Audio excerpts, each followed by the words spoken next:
Qu'est-ce qu'il a été voir? Il a été voir Louis Vuitton. Alors là, c'est parti. Comment ça s'appelle Vas-y, vas-y. On est en direct? Ça commence. Ça commence, alors allez-y. Non, mais vas-y, finis, on attend que tout le monde s'assoie. On attend que... Ils sont combien à écouter? Pour l'instant, il n'y a pas grand monde. Oh, ok, ça va. Tant que tout le monde sommeille. Il y a ma mère déjà qui m'a envoyé. Ça n'a pas commencé. Voilà, ça commence. Ça, c'est une idée, ça. C'est formidable pour une mère. Ah, bah, ouais. Tous les jours, non, pas tous les jours. Mais... De temps en temps. De temps en temps.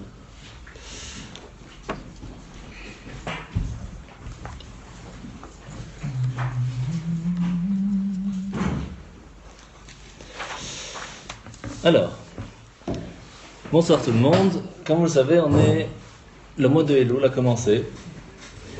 Et on va remarquer quelque chose d'assez intéressant que l'Admor de Satmar disait, que le livre de Dvarim, donc tout le Sefer Dvarim, en fait nous résume un petit peu comment va fonctionner tout le mois de Tishri.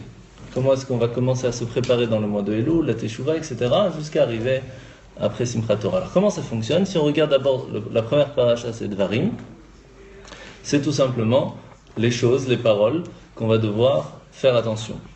Qu'est-ce qu'on va devoir faire? Vaetranan. La paracha qui est juste après, c'est Vaetranan, ça veut dire faire les demandes. On va devoir commencer à prier. Chez les Sfarad, on fait les Selichot. On commence à demander, on commence à prier. Après, c'est Re'e. Ekev, pardon. Après, c'est Ekev. C'est-à-dire quoi, Ekev? C'est le talon. C'est-à-dire que savoir déjà qu'on n'est qu'au talon, on n'est pas encore à la tête. Si on veut être prêt pour pouvoir être à la tête et être prêt à Rosh Hashanah Kippour, pour l'instant, c'est pas encore prêt. Alors, qu'est-ce qu'on doit faire? On doit Re'e. On doit aller voir. Qu'est-ce qu'on doit aller voir? Eh bien, on doit aller voir qu'est-ce qu'on a fait de bien, qu'est-ce qu'on n'a pas fait de bien pendant toute l'année. Et par rapport à ça, on pourra réussir à avoir la paracha qui est juste après Re'e. C'est quoi? C'est Shoftim. Shoftim, c'est le jour de Rosh Hashanah, où à ce moment-là, on a le Shofet. Le Shofet, c'est le juge. C'est Hachem qui est là, qui va nous juger pour savoir si oui ou non, on sera ou pas. C'est pour cela que les deux parachats qui sont juste après Shoftim, c'est Kitetse et Kitavo. Kitetse, c'est comment on va sortir de l'année précédente. Et Kitavo, c'est comment est-ce qu'on va rentrer dans la nouvelle année. Et donc, en fait, c'est toute la préparation, comment on fait pour pouvoir arriver à tout cela. Très rapidement, après, il y a Nitzavim, Vayelech. Enfin, on ne va pas rentrer parce que ça, c'est un peu la suite déjà. Pour l'instant, on est encore dans le mois de Elul.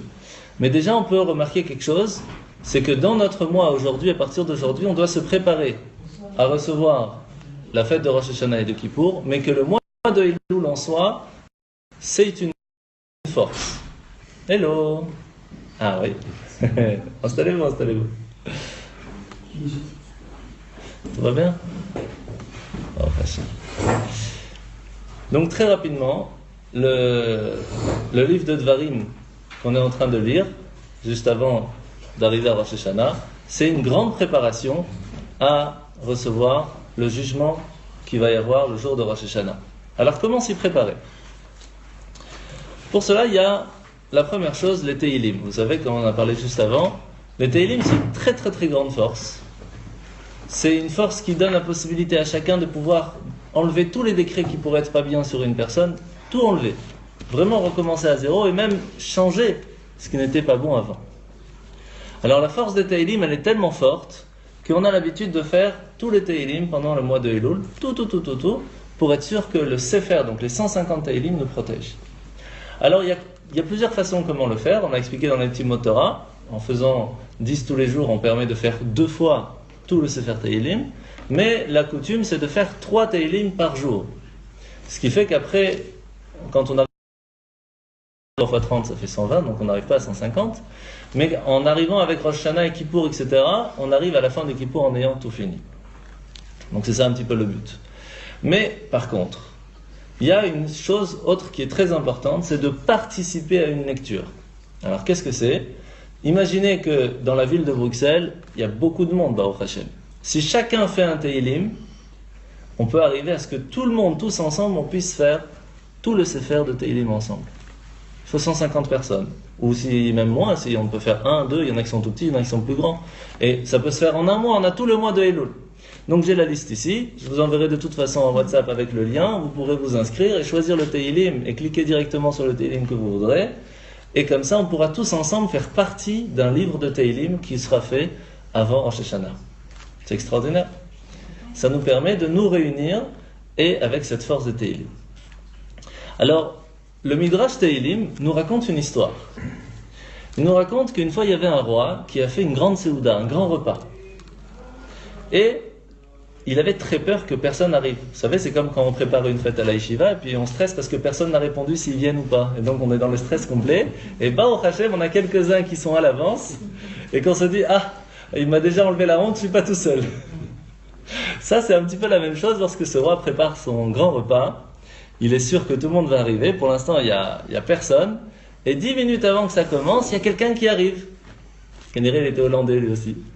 Et il arrive, et il s'installe, et le roi, il l'accueille avec plaisir, avec tout. Il lui dit, viens, regarde, je vais te montrer tout ce que j'ai préparé. Et si tu veux déjà, tu peux commencer. Tu as même le cadeau de bienvenue avant tout le monde, parce que tu m'as enlevé la honte. Ça, c'est un petit peu la même chose avec Rosh Hashanah. Rosh Hashanah, c'est le jour où on s'installe devant un grand festin. On s'installe devant la pomme dans le miel, on trempe le pain dans le miel. C'est vraiment le repas du roi. Le roi, on le recouronne encore une fois par an, on le couronne. Donc il y a un grand festin. Et donc, tous les ans, sachez que le jour de Rosh Hashanah, c'est un grand jour, je veux tous vous voir. Tout le monde est invité. C'est un jour très important. Que vous vouliez ou non, de toute façon, vous allez arriver. Mais, si vous venez de votre plein gré, ce sera encore mieux. Et puis, il y a des personnes qui se disent, pourquoi est-ce que je vais attendre Rosh Hashanah pour aller voir le roi? Déjà 30 jours avant, je vais déjà prendre le chemin. Je ne vais pas, le dernier jour, juste avant d'arriver, commencer à y aller. Et comme ça, je pourrais arriver plus tôt déjà devant le roi. Commencer à peut-être lui dire si tu as besoin d'un coup de main. Est-ce que je peux aider les invités à rentrer? Et comme ça, le roi, il est tellement content de voir qu'il n'est pas tout seul, qu'il va donner des récompenses beaucoup plus grandes à celui qui arrive et qui met les pieds sous la table. Et donc, le mois de Elul, c'est vraiment ce mois-ci où Hachem nous dit le festin qui va être prêt dans 30 jours, est-ce que vous voulez me donner un coup de main ou pas?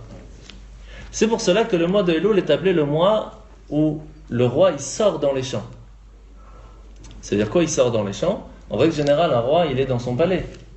Il permet à personne de rentrer dans le palais, de venir le voir facilement. Il faut prendre un rendez-vous, et puis encore, il faut que le ministre il a vu notre lettre, et même s'il a vu, c'est pas sûr qu'on va être accepté. Et avant d'être accepté, il faut attendre des années avant que peut-être on a la chance de dire bonjour, et encore quelques secondes. Lorsque le roi il va dans la ville, tout le monde s'attroupe. On peut le voir, on peut lui serrer la main, c'est un moment spécial.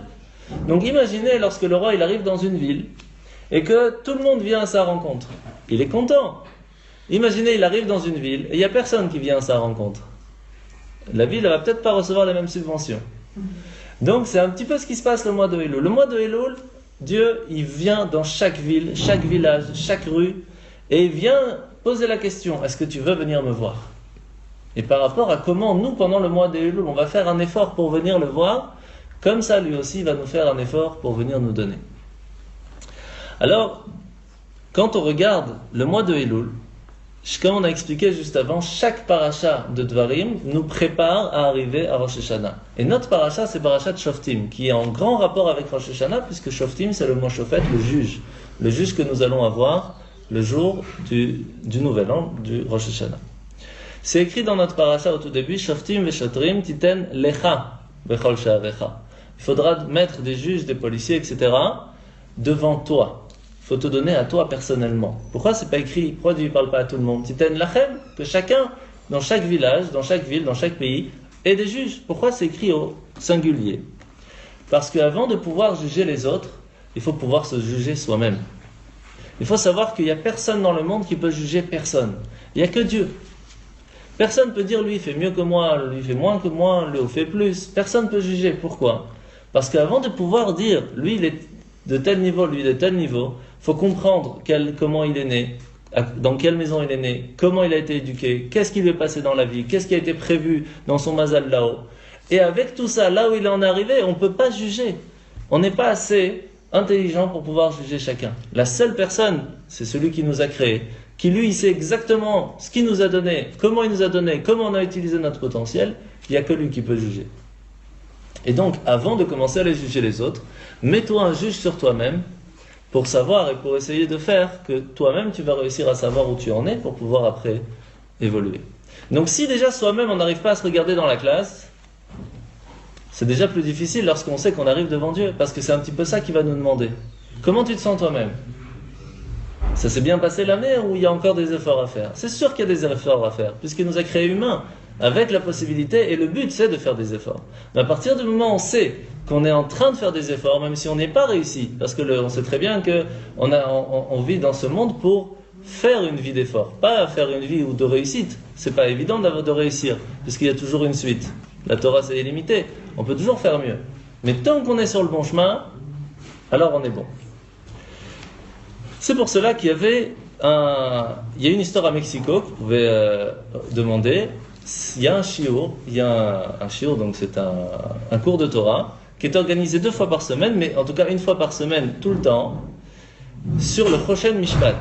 C'est quoi le Choshen Mishpat? C'est la partie de la Torah qui donne la possibilité à une personne de devenir pas seulement un Rav, mais un Dayan. Ça veut dire de connaître toutes les raisons, comment fixer les problèmes lorsqu'il y a des soucis entre 2 personnes, soit financiers, dans un couple, toutes les lois, comment est-ce que c'est fixé, comment fonctionne. Ça s'appelle le livre du Choshen Mishpat. Il est très compliqué. Lorsque quelqu'un veut devenir Rav, il doit apprendre ça. C'est très très compliqué. Et toutes les semaines à Mexico, il y a plein de gens qui viennent, qui savent à peine lire et qui viennent écouter ce shiur. Alors, une fois, il y a un grand Rav qui est parti là-bas, qui a vu ça, qui a posé la question au rabbin. C'est quoi l'histoire? Comment tu as instauré ça? Et en plus, il y a du monde. Alors il dit, je vais te raconter une histoire. Il y avait une fois un grand din Torah, donc un jugement, entre quelqu'un de la ville qui était très très riche, contre quelqu'un qui était normal, pas spécialement... Et le rabbin, à force après avoir écouté les 2 parties, il a donné raison à la personne entre guillemets normale, et le riche a dû payer énormément d'argent à cette personne. Le riche n'était pas du tout content, il a dit, montre-moi dans la Torah que c'est vrai ce que tu me dis.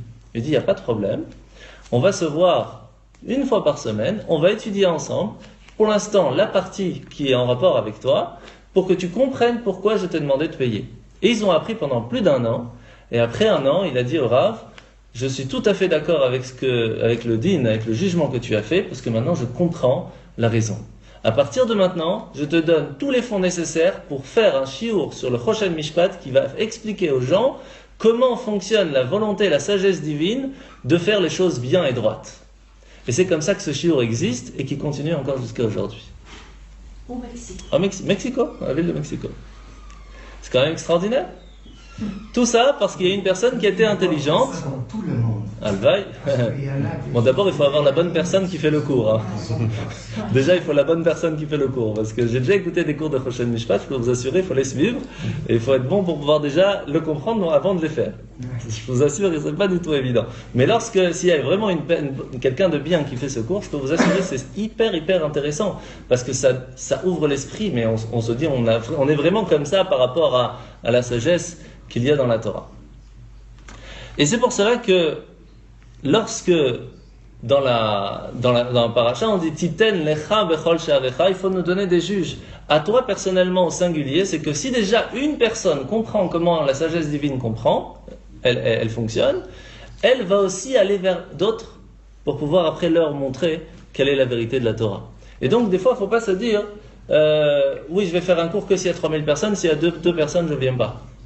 C'est comme si quelqu'un il arrive, il y a quelqu'un qui est tombé par terre, il faut appeler une ambulance, comme on avait parlé lundi, et il dit non, moi les ambulances ne viennent que s'il y a 3 à 4 personnes minimum. S'il y a une personne, ils ne viennent pas, ça ne vaut pas le coup. La force du cours de Torah, c'est qu'elle donne la possibilité à une personne de se réveiller, de réveiller son âme. Alors qu'est-ce qu'on va dire? Non, l'ambulance de Torah ne vient que pour 3-4 personnes minimum, pas une. Donc un cours de Torah, c'est comme une ambulance. C'est la possibilité de réveiller son âme, et encore plus maintenant, lorsqu'il y a Rosh Hashanah qui arrive. C'est pour ça que Hachem il nous dit, si nous on ouvre la porte, même aussi grand que le trou d'une aiguille, lui va ouvrir une porte. Alors pourquoi c'est pas écrit qu'il va ouvrir la porte? C'est écrit qu'il va ouvrir une porte. Parce que des fois on se dit, moi je fais le travail entre guillemets pour gagner un petit peu de ce côté-là, et je gagne pas de ce côté-là. Hachem il a ouvert une autre porte qui m'a fait gagner autre part. Il ne faut pas croire qu'Hachem il va nous faire gagner spécialement là où on a fait l'effort. Si on doit gagner, on va gagner, pas spécialement comme nous on croit. Comme c'est écrit, Rabot machashavot belev ish, v'atzat Hashem hitakum. Beaucoup de pensées les hommes ils peuvent avoir, Hashem il rigole, parce qu'en fin de compte, c'est lui qui choisit comment ça va fonctionner. Et c'est pour cela que je vais vous ramener les paroles du Rav El-Krief, un Rav très intéressant,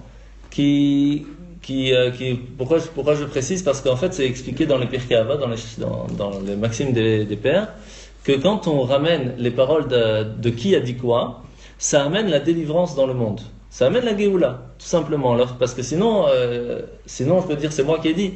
Non, on doit ramener important. Alors il raconte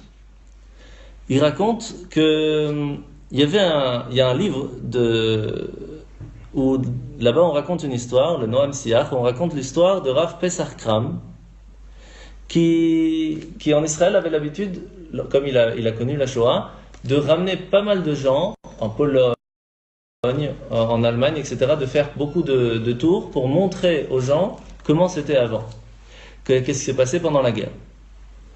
Et il raconte qu'une fois il est parti en Hongrie, à Budapest, où là-bas il y avait un fleuve.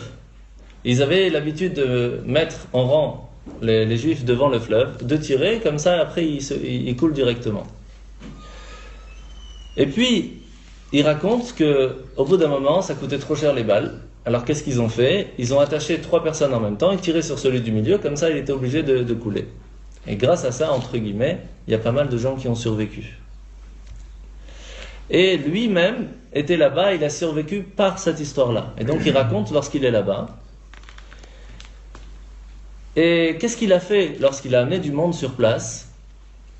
Il a ramené 60 paires de chaussures différentes qu'il a posées devant le fleuve pour montrer à chacun qui était à ce moment-là qui sont partis. Il y avait des grands, il y avait des petits, il y avait des bébés, il y avait un peu tout pour faire un petit peu, entre guillemets, le sentiment à chacun, pour faire comprendre à chacun la perte qu'il y a eu à cet endroit-là. Donc il faut s'imaginer un petit peu les sentiments qu'il y avait sur place. Et à ce moment-là, ça a fait tellement réfléchir les gens qu'ils n'ont pas pu réussir à dormir toute la nuit. Le lendemain matin, ce même Rav-là, Rav Pesach Kram, se réveille, entre guillemets, même s'ils n'ont pas tellement pu dormir, et il se pose la question, comment ça se fait que lorsqu'on voit des chaussures ici à côté du fleuve, on n'arrive pas à dormir la nuit, alors que quand les Kohanim, ils laissent à la porte, lorsqu'ils font la bénédiction des Kohanim, ils vont laisser leurs chaussures devant la porte et pas dans la choule. Alors on peut voir ces chaussures qui sont toutes seules et puis il n'y a pas de problème. Pourquoi quand on voit ces chaussures vides ici à côté du fleuve, on n'arrive pas à dormir? Et lorsqu'on est à la synagogue, on arrive à dormir? Quelle différence? Et il se répond directement la réponse, la différence, elle est que on sait que les Kohanim vont remettre ces chaussures. Là-bas, hein, malheureusement, on sait qu'ils ne vont pas pouvoir les remettre. En fait, à partir du moment où on sait que de temps en temps on a enlevé nos chaussures pour ne pas marcher en direction de Dieu. On sait, ça arrive, il y a des moments, on est sorti un petit peu du chemin. Tant qu'on sait qu'il y a un moment on va remettre nos chaussures pour aller dans la bonne direction, alors il n'y a pas de souci. Mais si par contre, malheureusement, on se rend compte que on n'a pas ne serait-ce que l'intention de vouloir remettre ses chaussures, là, à ce moment-là, oui, il faut plus dormir, on peut plus dormir la nuit. C'est qu'il y a vraiment un souci. C'est ça en fait qu'il faut déjà se poser la question avant de commencer à réfléchir. Certains. Personne n'est parfait. Mais par contre, est-ce qu'on a toujours eu l'intention de remettre les chaussures pour avancer? Tant qu'on a voulu remettre ses chaussures, tant qu'on est toujours en train d'avancer, on fait des efforts, alors c'est bon, on est déjà sur le bon chemin. Et il n'y a pas de quoi se stresser. Parce que Hachem il nous a créé de façon à ce qu'on tombe pour pouvoir se relever. Et tant qu'on se relève, alors c'est bon. Et donc pour l'année prochaine, ce qu'on doit essayer de voir pour Rosh Hashanah et Kippour, c'est prendre les bonnes décisions pour essayer de faire mieux que l'année précédente. Voir à quel moment on a enlevé ses chaussures, pour savoir à quel moment on doit tenir ses chaussures et essayer de continuer. C'est pour ça que une des forces que nous avons, c'est deux choses. C'est l'aïmouna, la croyance, la foi en Dieu, que lorsqu'on a la foi en Dieu que tout va bien s'arranger, ça s'arrange. Et de l'autre côté, qu'on doit toujours écouter aussi ce que les chachamim, les sages, ils ont marqué dans la Torah, et aussi s'attacher au grand rabbi, soit le rabbi Lubavitch, pour pouvoir avancer lorsqu'on écoute ce qu'il nous dit. Pourquoi c'est tellement important? Parce que il y avait une fois, c'est une histoire, le Rav David Grossman qui arrive une fois à côté d'une salle où il y avait un mariage. Et il y a quelqu'un qui vient le voir et dit écoutez, je dois vous parler absolument maintenant en privé. Il dit ouais, le mariage va commencer, bon, venez. Il rentre dans un bureau, il lui raconte, il dit voilà, moi je suis un kibbutznik. Un kibbutznik c'est quelqu'un qui habitait dans un kibbutz. Et malheureusement là-bas les parents, la famille faisaient rien du tout du judaïsme. Et lui il est parti en fin de compte à force d'écouter des shiurim de Torah, il a commencé à faire teshuva. Maintenant il va bientôt se marier. Et la famille ne le reconnaît plus. Et il n'a rien pour se marier. Il n'a pas d'argent. Il dit ok, je vais t'aider avec plaisir, mais c'est quand le mariage? Demain. Ok. Il dit tu pouvais pas te réveiller un petit peu avant? Qu'est-ce que tu viens maintenant? Il dit écoutez, quand j'ai appris que lorsqu'on fait confiance à Hachem, il y aura de toute façon quelque chose qui se passera pour que tout se passe bien. Ok. Et tu as besoin de combien? 50 000 shekels. D'à peu près 10-12 000 euros. C'est un minimum pour un mariage. Alors il lui dit, ok, je vais voir ce qu'on peut faire. Il appelle le Rav de l'endroit qui était son ami. Il lui dit, qu'est-ce qu'on peut faire? Il dit, bon, écoute, moi je vais mettre 5 000. Il lui dit, moi aussi, alors moi aussi je mets 5 000. Ça fait déjà 10 000, c'est déjà un bon début. Alors il dit, tu sais quoi, j'ai un ami qui nous aide souvent dans la Keïla. Et il aime aider les gens qui veulent se marier, appelle-le. Alors il appelle, et il dit voilà, il lui raconte l'histoire, il dit bon, dis-moi il y a combien il manque? Alors il voulait pas lui dire qu'il manque 40 000, c'est quand même beaucoup. Alors il a dit à peu près 30 000. Et lui qui lui répond, bon, tu sais quoi, je te donne 40 000, comme ça au moins il peut gérer les petits à côté. Et comme ça, en moins d'une heure, il a tout reçu. Tout ça pourquoi? Parce qu'il avait une foi en Hachem, que tout se passe bien. Pourquoi il est allé voir le Rav à ce moment-là s'il a une foi en Hachem? Parce qu'il a dit une phrase au Rav, il a dit le Rav, c'est l'envoyé d'Hachem ici sur place. Et donc, je me dois aussi de faire un certain pas vers Hachem pour que lui puisse m'envoyer la bracha. C'est comme ça qu'il a pu se marier le lendemain. C'est costaud hein, quand même.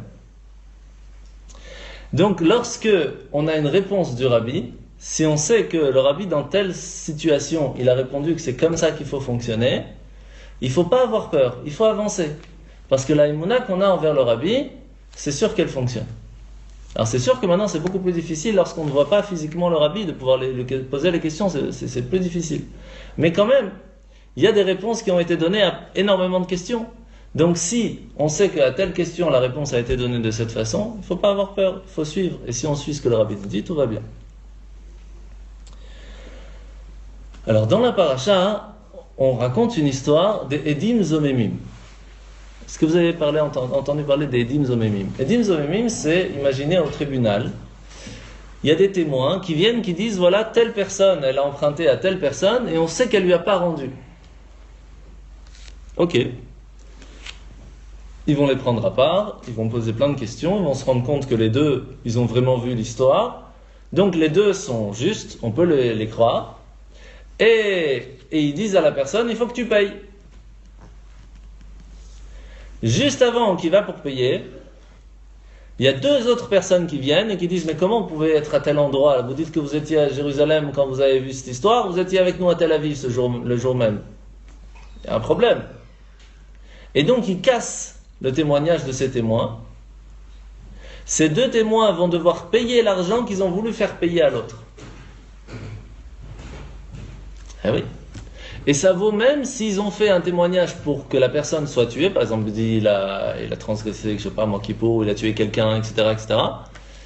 Eh bien, on leur fait ce que eux, ils ont voulu faire à l'autre.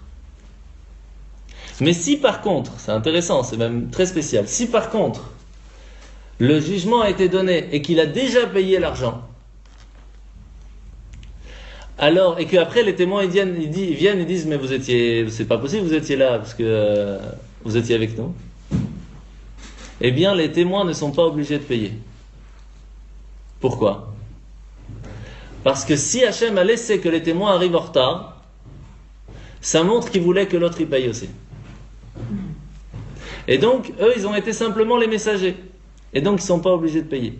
C'est très spécial comme histoire, parce que de l'autre côté, ils ont quand même menti, ils ont fait des choses qui ne sont pas bonnes. En fait, c'est une grande question. Et la paracha nous pose la question. Et elle donne une réponse. Alors, il y a plusieurs réponses, mais une des réponses qui est très très intéressante. Il dit parce qu'en fait, dans la Torah, c'est expliqué que lorsqu'une personne, elle est en train de faire une bêtise, elle est en plein dedans, elle a le mal est encore à l'intérieur de lui en train de brûler. Mais lorsque le mal a été fait, à la seconde même, il a un élan de teshuva, un élan de j'ai envie de me faire pardonner, j'ai fait une bêtise. Il a cet élan-là. Même s'il est encore inconscient, il a déjà cet élan. Et je suis sûr que tout le monde l'a déjà eu. Donc, à partir du moment où la personne n'a pas encore payé, il faut éteindre le feu du Yetzer Hara qu'on a à l'intérieur de nous, qui est encore en train de nous faire brûler pour faire que l'autre y paye. Alors, eux, ils vont payer. Mais si, par contre, l'autre a déjà payé, ils sont déjà en train de dire pardon. Ils sont déjà en train de regretter. Et ça même qu'ils sont déjà en train de regretter, alors on n'a plus besoin de les faire payer. Donc il faut s'imaginer, comment est-ce que déjà inconsciemment, entre guillemets, il y a une certaine conscience, mais entre guillemets, un petit peu inconsciemment, là, cette force d'élan de Teshuvah permet à ce que la punition ne tombe pas. Comment est-ce que si nous, on se réveille quelques secondes et on dit Hachem, tu sais quoi, j'ai fait des bêtises, je te demande pardon. Comment c'est fort. Vous imaginez un petit peu?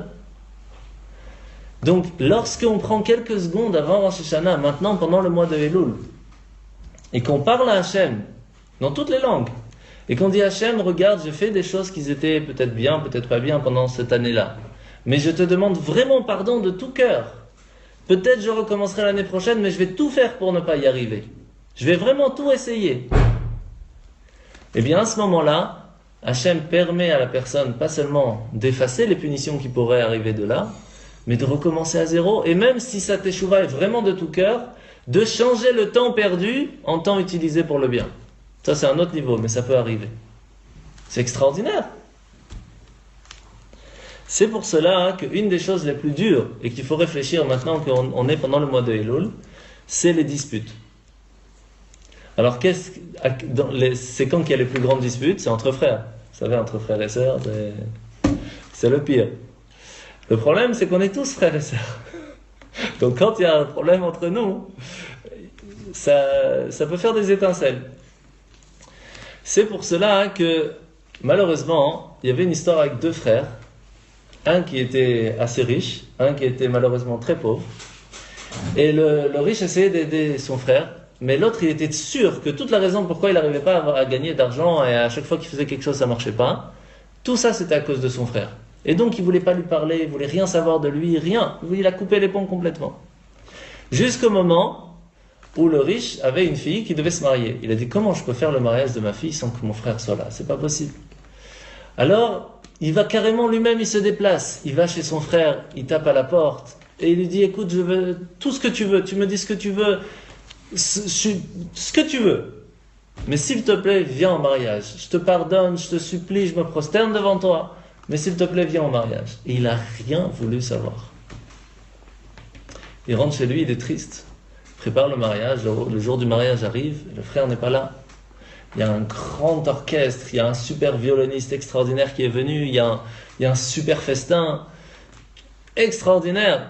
Mais le père, il est triste. Et le violoniste, il vient le voir, il lui dit, mais qu'est-ce qui t'arrive? Il dit, mais parce que j'ai tout ce qu'il faut ici, mais il me manque le plus important, mon frère n'est pas là. Je ne peux pas être heureux, mon frère n'est pas là. Alors il dit, donne-moi son adresse, je vais passer le voir. Il dit, tu peux faire ce que tu veux, si moi-même il n'a pas rien voulu savoir, comment avec toi il va pouvoir faire quelque chose? Et donc il prend la route. Pendant ce temps-là, le frère il était à la maison, et il pensait que son frère allait insister, allait le rappeler, allait faire encore un peu plus. Mais pourtant, Il l'a pas rappelé, il a essayé, il est venu, mais il a vu qu'il n'y avait rien à faire, donc il a laissé tomber. Tellement il n'était pas bien que son frère n'a pas insisté, qu'il a pris une bouteille de vodka, il a commencé à boire, il est devenu sourd, il est parti s'endormir en pyjama. On sonne à la porte. C'est qui? Le violoniste. Il est en train de tituber en pyjama, comme ça, il ouvre la porte. Qui sait, qu'est-ce que vous voulez? Et il dit, écoutez, je vais vous faire une chanson et vous allez beaucoup aimer. Et il est à la porte, comme ça, il commence à faire. Et il est tellement emporté par la musique qu'il le suit. Et il continue à marcher. Et il le suit. Et où est-ce qu'il arrive? Dans la salle. Et là, il y a l'orchestre qui est là, donc il y a quand même plus de bruit. Et en pyjama, il est complètement allumé. Et il se réveille parce que l'orchestre fait du boucan, tout le monde est en train de danser, il se retrouve en pyjama, après avoir bu, et il ne comprend pas ce qui lui arrive. On a, pendant les 30 jours de préparation avant Rosh Hashanah, Rosh Hashanah c'est le mariage de Dieu et le monde, c'est le jour où Hachem est venu s'installer dans le monde pour que le monde puisse exister. Et il nous dit, je voudrais que vous soyez là avec moi. Et nous on dit non, je suis un peu fâché contre toi, tu m'as pas donné tout ce que je voulais pendant l'année et tout, laisse tomber, ne prends pas la tête. Et il insiste, il nous met des signes, il nous embête un petit peu, il nous donne des choses, il insiste. Des fois on remarque même pas qu'il a insisté, parce qu'on veut pas. Sauf qu'arrive le moment de Rosh Hashanah, et on est en pyjama, et il y a un violoniste qui arrive, c'est l'ange, et qui nous dit viens voir la lumière, et on le suit. Et on arrive sans les habits, sans avoir fait de préparation, et on est même un petit peu sourd parce que avec tout ce qu'on a fait, on n'a pas enlevé l'odeur, et on arrive devant le roi des rois. Et il y a un boucan pas possible parce qu'il y a le jugement, tout le monde passe un après l'autre, et on se retrouve en pyjama devant le bon Dieu pour le jour du jugement. C'est un peu chaud. Et encore, ça c'est si on vient à Rosh Hashanah. Si on s'arrive qu'à Kippour, c'est notre histoire. Donc imaginez un petit peu comment est-ce qu'il faut faire attention pendant ce mois de préparation, le mois de Elul, qui est un mois où on se prépare, on doit tout faire pour se préparer, moralement, physiquement, tout ce qu'il faut pour pouvoir arriver le jour du jugement et pouvoir dire à Hachem, je ne suis pas venu les mains vides. Regarde les bonnes décisions que j'ai prises. Regarde la tzedaka que j'ai faite. Regarde les teilim que j'ai fait pour être prêt. Regarde les préparations. Regarde là où je suis allé pendant ce mois-ci. Peut-être pas toute l'année, je suis pas allé, mais regarde ce mois-ci. J'ai tout fait. Je suis venu un peu plus à la Sina, je suis venu un peu plus tôt, j'ai écouté le shiur, je suis venu un peu plus. Hachem va nous voir de façon tout à fait différente du mois de Elul. Et c'est pour cela que Rashi écrit dans la parashat Vaïtranan que le 29 Av, Hachem a dit à Moshe, va découper les deuxièmes tables de la loi. Il faut savoir que les premières tables de la loi, Hachem il a fait la pierre et il a écrit dessus. Les deuxièmes tables de la loi, c'est Moshe qui a fait la pierre et Hachem a écrit dessus. Donc il y a un petit peu moins de spiritualité. Donc le 29 Av, Moshe est parti former les pierres, et le premier Elul, il est monté. Et là c'est reparti, il est resté combien de temps? 40 jours. Et lorsqu'il est revenu, c'était le jour de Kippour. C'est pour cela qu'on appelle le jour de Kippour le jour du pardon, parce que c'est à ce moment-là, un petit peu de musique, c'est sympa. C'est à ce moment-là qu'Hachem nous a pardonné, qu'il nous a redonné la Torah. C'est pour ça que le jour du pardon existe. C'est à partir de ce moment-là. Donc, à ce moment-là, On va commencer avec le mariage, il arrive, il y a la musique. c'est ça, il y a tout. Le timing n'est pas parfait. Presque. Donc, c'est reparti. Donc, imaginez, le mois de Elul arrive. D'accord? Moshe monte et il va voir Hachem et il dit Hachem, s'il te plaît, pardonne au peuple juif. Après un jour de discussion, Hachem dit tu sais quoi? Allez, pour toi, allez, on laisse tomber, on oublie. Ils ont fait le veau d'or, la pire chose qui pouvait arriver, oublie. C'est pas grave, ok. Moshe, le lendemain, il se réveille, il dit non, Hachem, ça suffit pas. Pourquoi ça suffit pas? Parce que tu vas oublier, mais tu vas pas bien les voir. On met de côté, d'accord, mais il y a encore une trace. Tu vas pas l'oublier. Alors après une journée de discussion, Hachem lui dit, tu sais quoi, bon, allez, j'ai oublié quand même qu'ils ont fait, d'accord, j'oublie qu'ils ont fait. Bon. Le lendemain, Moshe il se réveille et dit, non, ça suffit pas. Tu as oublié qu'ils ont fait, mais tu n'as pas oublié qu'ils ont tout fait pour y arriver. Et le lendemain, pas seulement ils ont tout fait pour y arriver, ça t'as oublié, d'accord, mais ils ont quand même eu la pensée de le faire. Ça aussi, il faut l'enlever. Et comme ça, pendant 40 jours, il va effacer, entre guillemets, de la pensée divine, toute trace de la faute du Vaudor. Lorsque arrive le jour de Kippour, Hachem, il vient et il dit au peuple juif, je fais comme si ça n'a jamais arrivé. Je vous redonne la Torah comme le premier jour, comme si on se remarie à zéro, on efface tout. On recommence à zéro, et ma confiance envers vous, elle est top, comme le premier jour, comme le jour du mariage. Ce serait extraordinaire, ça. De pouvoir dire à son conjoint, comme le premier jour du mariage, on était ensemble, c'était magnifique, il y avait une confiance, il y avait tout ce que l'on voulait. Aujourd'hui, c'est comme le jour du mariage. Ce serait extraordinaire. C'est exactement ça qu'Hachem il nous fait le jour de Kippour. Mais si on n'arrive que le jour de Kippour pour ça, alors il peut nous dire maximum, ok, j'oublie. Mais il oublie quoi? Juste ce qu'on a fait. Mais tout le reste, c'est pas à effacer. Pour ça, il faut 40 jours. Pour pouvoir revenir comme au début, c'est à partir du premier Elul jusqu'à arriver à Kippour. C'est plusieurs étapes. Ça prend du temps. Et c'est maintenant. C'est maintenant qu'il faut travailler pour que Hachem, on lui montre qu'on a fait des efforts, qu'on essaye, qu'on avance, qu'on essaye de faire un maximum pour regagner sa confiance. Et une des personnes qui a cette force de pouvoir nous donner la possibilité de gagner cette confiance, entre autres, c'est les Kohen. Parce que lorsque le Kohen il vient, il nous dit Ya'er Hashem Padam Velecha Vichuneka, que éclaire la lumière que tu as envers nous comme le premier jour, mais ça ne suffit pas. Parce qu'on a besoin de la troisième partie. Issa Hashem Padam Velecha V'yasem Lecha Shalom. Que nous soyons en paix comme le premier jour. Ça, c'est un autre niveau. Et pour pouvoir gagner la paix et la confiance qu'on avait entre nous et Dieu, la seule chose qui fonctionne, c'est lorsque nous, on a la paix entre nous et nos amis et la famille. Il n'y a que ça qui fonctionne. Si nous, on réussit à faire la paix, qu'on pardonne à toutes les personnes qui auraient pu nous faire du mal pendant l'année, et qu'on aide chacun, ce qui est très difficile, attention, à ce moment-là, Hachem vient et nous dit, puisque toi, tu as réussi à faire la paix en toi avec les autres, et bien je ferai la paix entre moi et toi. C'est pas gagné, hein. C'est pas du tout évident. C'est pour cela que vous inquiétez pas, je vous enverrai par WhatsApp un peu avant Rosh Hashanah. Il y a une prière qui s'appelle Ribono Shalom que normalement on doit faire tous les soirs, sauf vendredi soir, où on dit si quelqu'un m'a fait du mal, je lui pardonne, si quelqu'un m'a embêté, je lui pardonne, et on pardonne à tout le monde. Parce que lorsqu'on part de ce monde, et on fait avant de dormir, parce que lorsqu'on va dormir, c'est une partie qu'on part de ce monde. Donc si on part de ce monde et qu'on a pardonné aux autres, alors Hachem il peut nous dire, puisque toi tu as pardonné aux autres, alors moi aussi je te pardonne. Ce qui est un niveau extraordinaire. Ça c'est la préparation à faire pendant le mois de Elul maintenant, cette prière. Regardez dans le schéma Israël d'avant de dormir, le Kriyat Shema chez Alamita. Premier passage, Ribono Shel Olam, c'est ce passage que j'enverrai de toute façon avant Hashanah, avant Kippour, qui est très très important de lire, aussi en hébreu, aussi en français, pour comprendre ce qu'on est en train de dire.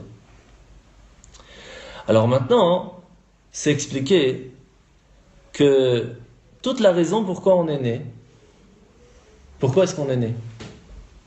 On a expliqué que tout le mois de Elul, c'est d'essayer d'aider les autres, de pardonner aux autres. Mais toute la raison pourquoi on est né, c'est pourquoi. Qu'est-ce que nous dit la Torah? Pourquoi on est né? Pour pouvoir donner et pour pouvoir aider. Comment on sait? C'est très simple. Le jour de notre naissance, d'abord quand on est dans le ventre, est-ce qu'on peut manger tout seul? Non, c'est grâce à notre maman. Est-ce qu'on peut sortir tout seul? On a besoin d'aide. Est-ce qu'on peut grandir tout seul lorsqu'on est bébé? Non, on a besoin d'aide. On a besoin de notre maman, notre papa, nos frères et sœurs qui viennent nous embêter. On a besoin de tout ça. Est-ce que quand on a 1 an, 2 ans, on peut grandir tout seul? Non. Est-ce que lorsqu'on a 15 ans, on peut grandir tout seul? Non, surtout pas. Lorsqu'on a 20 ans, est-ce qu'on peut grandir tout seul? Toujours pas. Après, on se marie. On ne peut toujours pas faire tout seul. Quoique la femme, c'est déjà plus facile d'être seule que pour un homme. Mais c'est pas possible. Tout le temps, toute notre vie, on a toujours été avec quelqu'un qui nous a aidés. Tout le temps. Pourtant, quand on regarde les animaux, est-ce que vous avez déjà vu des animaux, par exemple une vache qui ramène son veau au dentiste? Vous avez déjà vu une vache qui amène son veau à l'école pour lui apprendre comment marcher, comment dessiner, comment manger, comment ruminer? Est-ce que vous avez déjà vu une vache amenée à l'école pour lui montrer comment on fait pour faire sa maison, etc.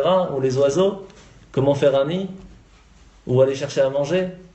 Lorsqu'ils veulent aller voler, ils sautent, ils volent, Nigmar Sipour, ils veulent marcher, ils se lèvent, ils essayent 3-4 fois, en même pas un jour, 2 jours, ils marchent, des fois même sur place. Et les enfants, il faut combien de temps avant qu'ils marchent? Un an. Pour pouvoir dire un mot, il faut combien? Un an. Alors?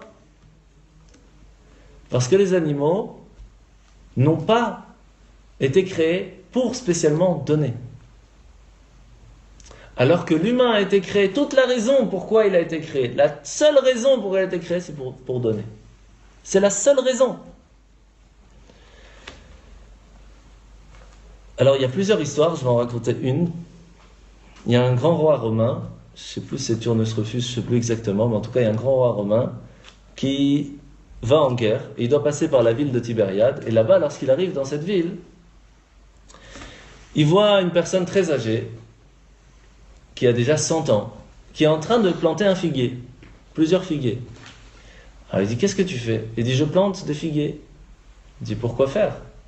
C'est même pas sûr que tu pourras en profiter. Il dit, si c'est pour moi, au Hachem.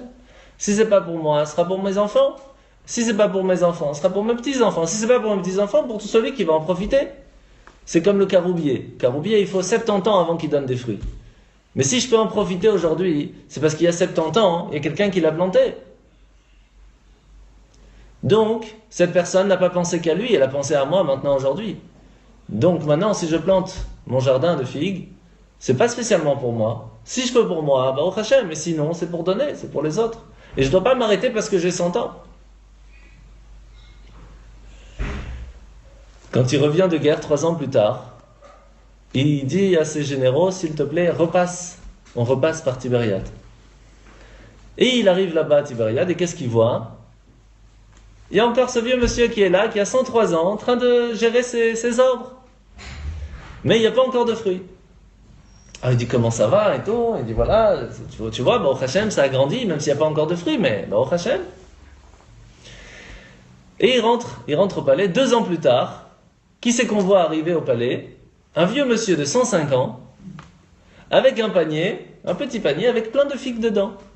Il arrive devant le palais, les gardes lui disent, qu'est-ce que tu viens faire ici? Paysan comme ça qui arrive au palais, il dit, faites passer le message au roi, que le vieux de Tibériade est à la porte avec des figues. Le roi, tout de suite, il le fait rentrer, il goûte les figues, il dit, waouh, Baruch Hashem, magnifique. Et il dit qu'on lui prenne ces figues et qu'on lui mette à la place des pièces d'or. Magnifique. Il rentre à la maison, il vient voir sa femme, il dit, ça y est, Baruch Hashem, on va avoir une nouvelle cuisine, tout est bon. Et les voisins sont très jaloux. Très jaloux. Et alors la femme, elle dit à son mari, regarde ça, notre voisin, il prend un petit panier de figues, il va chez le roi et revient avec un panier plein de pièces d'or. Nous, on a un jardin avec des ananas, des kiwis, tout ce que tu veux. Prends un grand panier, mais énorme, avec un carrosse et tout. Et tu remplis tout, plus qu'à rabord. Tu fermes pas, tu mets un maximum, tu vas là-bas et tu reviens comme ça, là on peut faire la piscine tranquille comme il faut. Ok? Il remplit, il prend le chemin. La femme, elle a déjà appelé les architectes. Elle ne vous a pas contacté? Non. Elle a déjà appelé les architectes et elle a déjà fait les plans. Et les gens, ils sont déjà là en train de préparer. Et qu'est-ce qui se passe? Le monsieur, il arrive là-bas et il dit, voilà, je suis le voisin de Tibériade. Je veux voir le roi. Le roi, quand il voit ça, il le fait rentrer. Il prend tous les ananas, les kiwis et il le jette sur la tête. Et il repart explosé en train de boiter à la maison. Et il arrive et la femme elle lui dit, mais qu'est-ce qui s'est passé? Il dit, oh là là, qu'est-ce que j'ai mal fait de t'écouter? Heureusement que j'ai pas tout pris. Si j'avais encore pris d'autres, je serais encore pire aujourd'hui. Elle dit, mais qu'est-ce qui s'est passé? Il dit, mais c'est pas la même chose. Moi, toute la raison pourquoi j'ai planté, c'était pour moi. Donc j'ai reçu pour moi. Mais lui, toute la raison pourquoi il a planté, c'était pas que pour lui, c'était aussi pour les autres. Et donc il a reçu en retour. C'est toute la différence. Quand on va pour faire une action, quelle qu'elle soit, on doit se poser la question, pour qui je fais cette action? Pour qui je vais planter? Si c'est que pour soi-même, alors c'est que pour soi-même. Le retour, c'est que pour soi-même. Ça peut fonctionner, ça peut ne pas fonctionner, on peut l'utiliser, mais au bout d'un moment, il n'y aura plus de traces de ça. Par contre, quand on fait quelque chose, pas que pour soi-même, pour les autres, on est là pour donner. Lorsqu'on a donné, alors le roi, il récompense ça. Et même des petites figues peuvent se transformer en pièces d'or. Parce que toute la raison pourquoi on a planté, c'était pour les autres. Et ça, c'est entre guillemets toute la base du mois de Elul, comment se préparer à Rosh Hashanah. Toute la base de Rosh Hashanah, c'est, puisque moi, pendant l'année, j'ai tout fait pour donner aux autres, alors Hachem, tout ce qu'il va faire, ce ne sera pas que pour lui, mais ce sera aussi pour nous donner à nous. C'est comme l'histoire que j'ai racontée ce soir aux enfants, l'histoire du Rav Freida, qui avait beaucoup d'élèves dans sa yeshiva, mais il avait un élève extraordinaire, qu'il le répétait 400 fois avant qu'il comprenne quelque chose. 400 fois. Elle est connue, on l'a déjà raconté. Et il y avait une fois, il était en retard pour le train, et... enfin, il n'y avait pas de train, mais bon, pour son carrosse, et il va le voir, il dit, bon, fais un effort parce que je suis pressé, et c'est parti, 400 fois. À la fin des 400, il lui a dit, tu as compris? Oui, c'est bon, je peux y aller. Excusez-moi, mais vous m'avez tellement stressé avec votre train, j'ai rien compris. Alors il fait passer le message qu'il ne va pas partir. Et il s'installe avec lui, il prend son temps, il le refait encore 400 fois pour qu'il comprenne. À ce moment-là, Hachem lui a donné la possibilité de choisir entre deux récompenses. Ou de vivre 400 ans, ou que lui et toute sa génération vont mériter d'aller au monde futur, dans le Olam Haba. Quelle était sa réponse? Toute la raison pourquoi je vis, Rav Freida, il dit, c'est pour pouvoir donner ce que j'ai réussi à avoir. Que ce soit dans ma connaissance, que ce soit dans mon temps, toute la vie qu'Hachem m'a donnée en cadeau, je dois la porter pour les autres. Et donc, je choisis que ma génération puisse avoir le monde futur. Et la réponse d'Hachem, elle a dit, puisque tu as choisi pour les autres, tu recevras les deux récompenses. Comme ça qu'il a vécu plus de 400 ans. Donc on voit que la continuation d'une personne, la vie d'une personne en fin de compte, c'est transmettre, donner. Donc maintenant arrivent les fêtes. Et on va dire à Hachem, donne-moi s'il te plaît la vie. Donne-moi la possibilité cette année d'être écrit dans le livre de la vie. Alors il va nous dire, mais pourquoi? Pourquoi tu as besoin de la vie? Pourquoi faire? Alors si on lui répond, parce que la vie que tu m'as donnée, je la mets à profit pour aider le monde, pour aider chaque personne qui vient, qui me demande de l'aide, je viens et je l'aide.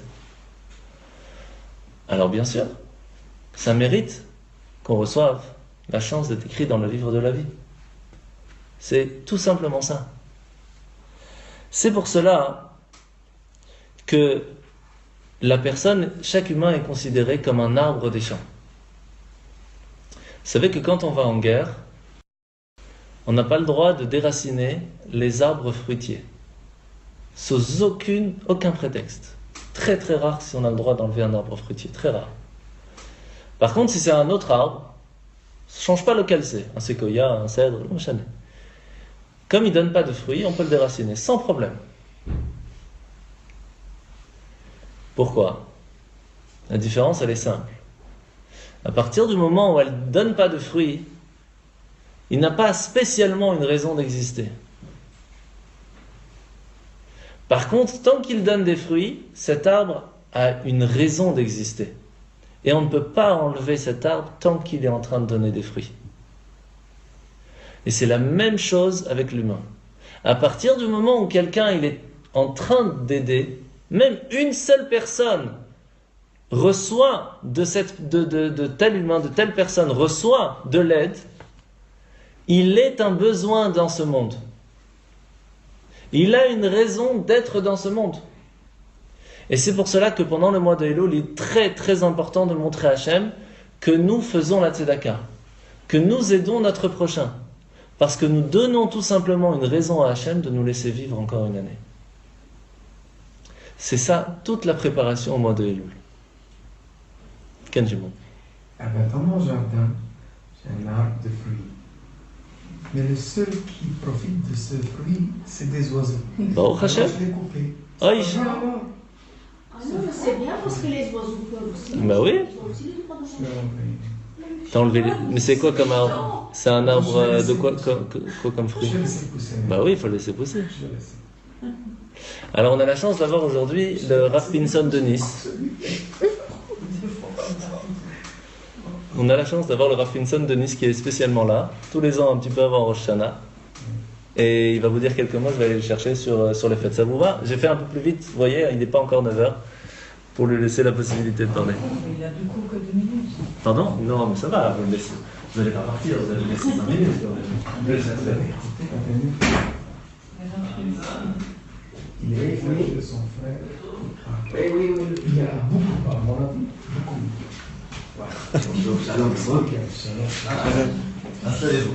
Ah, c'est bon. Allez, allez, c'est pas grave. אין אומרים שפחו בפניו של כן, אדם. כן. בבקשה. והרי אמרתי שפחך לא בפניו. טוב. אז אני יכול לצאת, תמשיך עוד להגיד שבחים. Alors, tout d'abord, ça fait plaisir de retrouver. Ça fait un petit moment qu'on était là. On a fait un petit shiur ensemble. Très intéressant. J'entends de très belles explications. Pour aller dans le même sens, dans la Mordechai, on a paracha où on raconte un sujet qui matériellement ne s'applique pas de nos jours et qui est une preuve pour la venue du Mashiach. Maïmonide, le Rambam, quand il nous raconte, c'est la fin de son livre, comment le monde sera quand viendra Mashiach, comment reconnaître, etc., détails, et il n'y a pas de preuve formelle, c'est la Emouna, la foi. Eh bien, il dit non. Dans la paracha de notre semaine, de cette semaine, en lisant une mitzvah qui s'appelle Aré Miklat, la ville des refuges. De quoi s'agit-il? À l'époque où tous les Juifs étaient en Israël, quand on est rentré en terre d'Israël, Dieu a dit à Moshe de préparer des villes involontaires, ce qu'on appelle aujourd'hui un homicide involontaire. Il n'a pas voulu tuer personne, mais il a eu un accident. Malgré ça, puisque c'est arrivé par lui, sa teshuva, c'est qu'il doit aller dans une ville où il se réfugie des forces du mal qui peuvent l'atteindre. Et dans cette ville-là, on prépare tout, il est protégé de tout ce qui peut lui arriver, jusqu'à la mort de Kohen Gadol. Et une fois que le grand prêtre décède, il peut sortir. Parce que c'est en plus la faute du Kohen Gadol. Pourquoi ? Parce que le Kohen Gadol, il doit être tellement spirituellement élevé que personne dans la communauté juive ne commette une faute grave, même par involontaire, même par inadvertance, même par un accident. Alors il y a plusieurs degrés d'homicide involontaire, mais d'une manière générale, ça s'appelle shogeg. Il y a ones, un accident totalement indépendant de soi, et shogeg, c'est-à-dire qu'on n'a pas vraiment prévu. Par exemple, quelqu'un qui a dormi, et il s'est retourné du lit, il est tombé, il a cassé des objets dans son sommeil, eh bien il est responsable. Adam ou Ad Leolam, parce qu'il faut réfléchir que si peut-être il tombe, qu'il fasse attention, qu'il n'y ait pas d'objet autour qu'il peut faire. Donc il y a une certaine responsabilité morale. Et quand la Torah nous dit qu'en rentrant en terre d'Israël, il faut faire des villes, préparer certaines villes qui seront des villes de refuge, il y avait 3 dans la partie est du Jourdain, qui est aujourd'hui la Jordanie, et les 3 en Eretz Israël. Véchilachta dit le texte, il fallait diviser le pays en 3 pour qu'il y ait le plus proche où chacun il peut immédiatement se réfugier avant qu'on lui fasse du mal. Donc on divisait le pays en 3, et là, 3 points, il y avait 3 villes de refuge. Maintenant dit la Torah, et quand Dieu élargira tes frontières, et que la terre d'Israël sera plus grande de ce que Dieu a donné quand on rentre en terre d'Israël, tu rajouteras encore 3 villes. Quand c'est arrivé cela, jamais. Même la terre d'Israël que nous avons maintenant, elle est réduite à moitié de ce que nous a appartenu à l'époque du roi David et Salomon. Et quand viendra Mashiach, où tous les Juifs devraient être en terre d'Israël, imaginez la place qu'il faut. Alors on va faire partir personne. Mais il y aura une telle conscience, une telle vérité dans le monde, donc que tous ceux qui sont là-bas, qui squattent, c'est pas leur endroit, il y en a assez de place pour tout le monde, ils vont dire ok, voilà, on s'en va gentiment, en paix, il n'y aura que de la paix, il n'y aura pas de guerre. Alors ça paraît pas demain la veille, hein, je vous vois sceptique. Eh bien c'est ça la Emouna dans ma chère. Tout à l'heure vous avez écouté des histoires, j'ai entendu au passant, des choses qui ne paraissent pas raisonnables, rationnelles. Et finalement, le raisonnement de l'homme est limité. Et donc dans cette partie d'Israël qui sera plus grande et il y aura encore 3 villes, il y aura un Bam, forcément ça conviendra Mashiach parce que ça sera une preuve en paix, de manière totalement pacifique. Donc la Torah nous prouve par là qu'il y aura un moment où Mashiach va venir et tout sera en paix. Mais La c'est question... Moïse. Alors, C'est Moïse qui a quoi? Moïse il a fait les 3 premières. Et les 3 suivantes, il y aura après quand Mashiach viendra. Alors, on pose la question, le rabbi de Lubavitch pose la question, pourquoi est-ce que la Torah a choisi de nous prouver qu'il y aura un événement dans le futur qui va changer la face du monde par l'histoire des villes de refuge. Et puis il va y avoir d'autres textes, parce que finalement, qui arrive, que Dieu élargira tes frontières, on utilise ça, c'est pour Arémiklat, ça parle des villes de refuge. Maintenant, avec ça, on veut dire, tiens, c'est une preuve que Mashiach va venir. Pourquoi avoir choisi ce texte-là? Il peut y avoir tellement de sujets qu'on peut prouver pour que Mashiach arrive. Pourquoi on a choisi ce texte-là?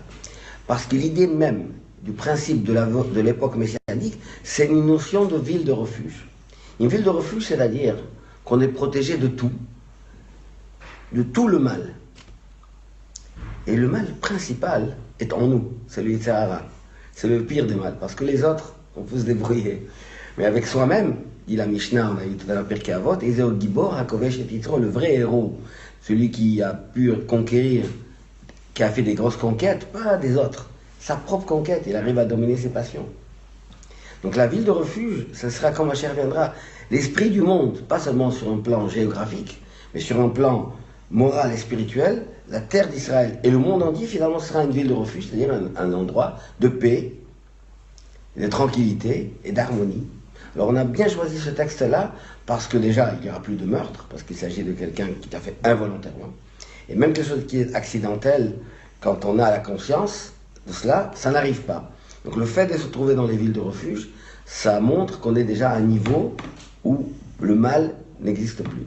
Alors c'est effectivement la preuve formelle que la venue du Mashiach sera pas seulement un moment où géographiquement on sera sur la terre d'Israël, etc., en paix, en harmonie avec tout le monde, mais surtout on sera en paix avec nous-mêmes. Et la paix intérieure de soi avec soi-même, c'est la plus grande difficulté, parce qu'on est actuellement en conflit entre le Yetzer Tov et le Yetzer Hara. Et la paix, ça veut dire quoi? Ça veut dire qu'on est harmonie, on est d'accord entièrement. D'accord sur quoi? Que même le Yetzer Hara, il est d'accord avec le bon penchant. Alors c'est merveilleux, on sera un monde merveilleux. Eh bien ça nous attend très très prochainement. Ne croyez pas, c'est pas demain la veille. C'est ce soir la venue du Mashiach. Exactement. Super.